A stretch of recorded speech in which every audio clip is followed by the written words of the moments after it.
Assalamualaikum warahmatullahi wabarakatuh. Alhamdulillahi rabbil alamin. Wassalatu wassalamu ala asrafil anbiya'i wal mursalin wa ala alihi wa sahbihi ajma'in, amma ba'du. Pertama-tama yang paling utama, marilah kita semua panjatkan puji serta syukur kehadiran Allah Subhanahu wa Ta'ala yang mana telah melimpahkan rahmatnya kepada kita semua. Semoga kita dapat berkumpul di dalam ruangan yang insya Allah berkahi ini, dan bersyukur Allah kumpulkan kita di malam hari ini dengan keadaan sehat walafiat. Tak lupa pula salawat beserta salam semoga tercurah limpahkan kepada junjungan Nabi yang tak pernah makan tomat tapi namanya selalu terhormat, dan tak pernah makan jagung tetapi namanya selalu agung. Tak lain tak bukan, yakni Habibana wa Nabiyana wa Rasulana Muhammad Sallallahu Alaihi Wasallam. Hadirin rahimakumullah, dan yang saya hormati kepada Bapak Dosen Dr. Abdillah Asmara MPD yang mana telah turut hadir pada malam hari ini, dan teman-teman seperjuangan yang saya sayangi beserta Bapak, Ibu, adik, kakak semua yang telah berkenan hadir dalam acara malam hari ini. Berdirinya saya di sini bukan ingin menjadi reporter apalagi berdemo, tetapi pada kesempatan yang baik ini izinkan saya untuk menyampaikan sedikit dari sedikitnya sebuah ceramah yang insya Allah memberi kita semua kesadaran. Apa itu judulnya? Judul dari ceramah saya, seberapa pentingnya menutup aurat bagi wanita.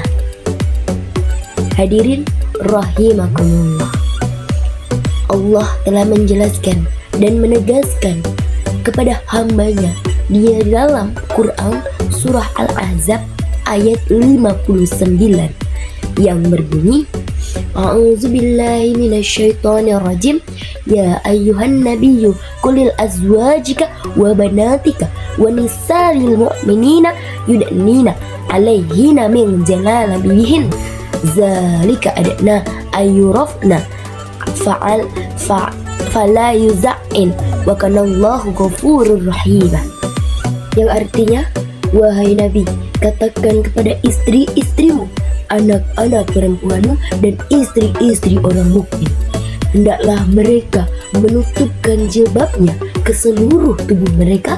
Yang demikian itu agar mereka lebih mudah dikenali sehingga mereka tidak diganggu, dan Allah Maha Pengampun lagi Maha Penyayang. Kira-kira apa sih yang menyebabkan semua ini? Dari ayat tersebut jelas, dan Allah tegas menyuruh kita para wanita untuk menutup aurat dengan baik dan benar. Mengapa demikian? Karena menutup aurat bagi wanita untuk menghindari diri dari terjadinya tindakan kriminal, perbuatan zina, perbuatan maksiat, perzinahan, bahkan terjadinya pemerkosaan. Na'udzubillah, na'udzubillah min zalik. Sedangkan kita yang hanya wanita biasa saja, baju saja masih kurang bahan, yang pakai rok saja masih terlalu dinaikkan. Kira-kira pantaskah seperti itu disebut seorang muslimah yang baik? Wallahu a'lam bishawab. Di sini saya ingin bertanya, apakah seorang perempuan memiliki batasan aurat? Ya, batasan aurat seorang wanita ialah semua anggota tubuh kecuali muka atau wajah beserta telapak tangan. Namun alangkah baiknya wajah cantik dan putihmu tutuplah dengan niqab dan panjangkan dengan bajumu, karena satu celah yang dapat menampakkan keindahan tubuh seorang wanita kepada yang bukan mahramnya ditakutkan akan menimbulkan munculnya syahwat atau hawa nafsu. Kira-kira di sini apakah ada wanita yang rela memberikan semua, memperlihatkan auratnya kepada yang bukan muhrimnya? Tentu tidak. Yang pasti, apapun kejadiannya yang bersangkut paut dengan aurat, yang bersangkut pada kehormatan seorang wanita, tentulah seorang wanita yang selalu dirugikan. Lalu di sini saya ingin bertanya kepada ibu dan bapak, bagaimana jika suatu hari anak ibu, anak bapak menemukan seorang kekasih, lalu mereka berdua berpacaran, dan yang terjadi biasanya kalau pada hubungan pacaran tidak mungkin yang namanya seorang wanita tersebut tidak memperlihatkan auratnya walau sehelai rambut, betul tidak? Betul. Tetapi jujur, jika saya menjadi orang tua, saya akan merasa sakit hati. Kenapa demikian? Karena saya menjaga anak saya dengan sebaik-baik mungkin, tetapi dirusak begitu saja oleh lelaki. Jadi begini Bu, Pak, ya, seorang wanita itu ibaratkan permen yang masih dibungkus. Ini contohnya. Misal nih, saya kasih dua pilihan ya. Yang sebelah kanan saya pegang permen, permennya udah dibuka nih. Yang sebelah kiri permennya masih dibungkus. Yang kanan, karena posisi permen ini sudah dibuka, saya kasih, nih untuk kamu. Apakah mau kalian menerima permen yang sudah terbuka ini? Yang pasti orang tersebut merasa jijik, betul tidak? Merasa tidak, itu sudah kotor.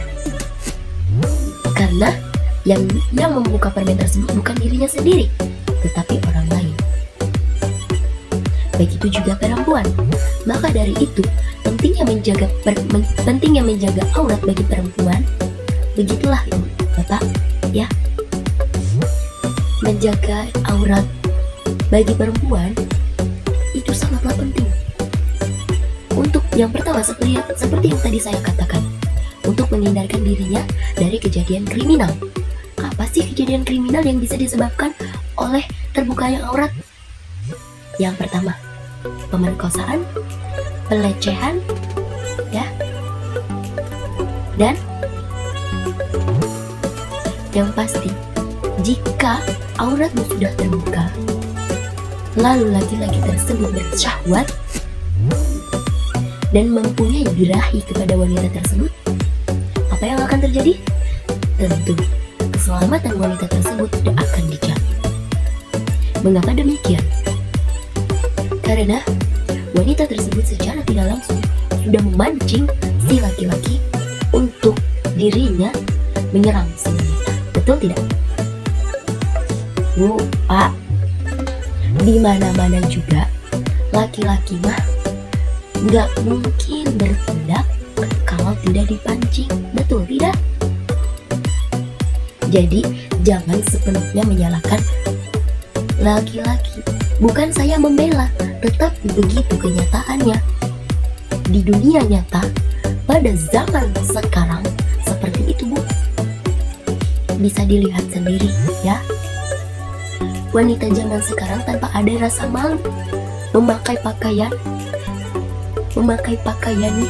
hijab, dia ikatkan ke belakang sampai terlihat bagian depan, dan tanpa ia sadari baju yang ia pakai itu membentuk lekuk tubuhnya. Apa tidak menggoda yang seperti itu? Jadi untuk para wanita, untuk teman-temanku tersayang, jika kamu ingin dihargai oleh laki-laki, jangan pernah kamu mengundang syahwatnya. Kenapa sih laki-laki itu kalau punya syahwat tidak tahu pada tempat? memang sudah seperti itu. Pada takdirnya, laki-laki itu memang memiliki syahwat dan hawa nafsu yang besar, tetapi ia tidak memiliki rasa malu. Maka dari itu, rasa malunya terkalahkan oleh hawa nafsunya. Sedangkan wanita harus memiliki rasa malu, yang mana rasa malu tersebut dapat mengalahkan rasa syahwatnya tersebut, sehingga menjaga wanita tersebut dari perbuatan yang tidak diinginkan. Saya miris, Bu, Pak. Miris sekali. Masih banyak di luar sana yang mengaku orang muslim, tetapi nih ya, saya kasih contoh. Ada seorang perempuan, dulunya dia ini anak pesantren, anak pondok.